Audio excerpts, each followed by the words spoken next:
আসসালামু আলাইকুম সম্মানিত ভিউয়ার, আজকে আপনাদের সাথে শুক্রবার দিনের কিছু বিশেষ ফজিলতের কথা বলবো।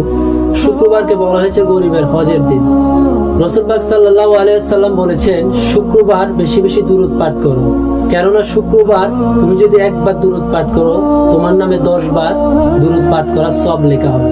এবং শুক্রবারের কিছু সুন্নত আছে, যেমন কি আপনি সকাল সকাল ঘুম থেকে উঠে গোসল করে ফেলবেন, পরিষ্কার কাপড় পরিধান করবেন, গায়ে সুগন্ধি ব্যবহার করবেন এবং যত তাড়াতাড়ি পারা যায় আপনি মসজিদের উদ্দেশ্যে রওনা দিবেন এবং হুজুর খুতবা পড়বে, আপনি মনোযোগ সহকারে খুতবা শুনবেন। তারপর মসজিদ থেকে বের হয়ে আল্লাহর জিকির করতে করতে বাসায় চলে আসবেন।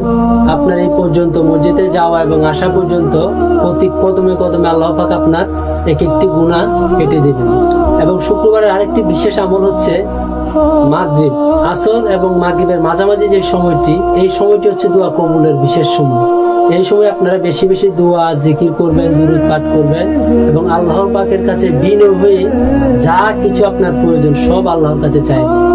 আশা করা যায় ইনশাআল্লাহ আল্লাহ পাক আপনার দোয়া কবুল করবেন। আর অবশ্যই দোয়া কবুলের এই বিশেষ কিছু হচ্ছে আপনার হালাল ইনকাম। অবশ্যই সবসময় চেষ্টা করবেন হালালের উপর জীবনটাকে রাখার।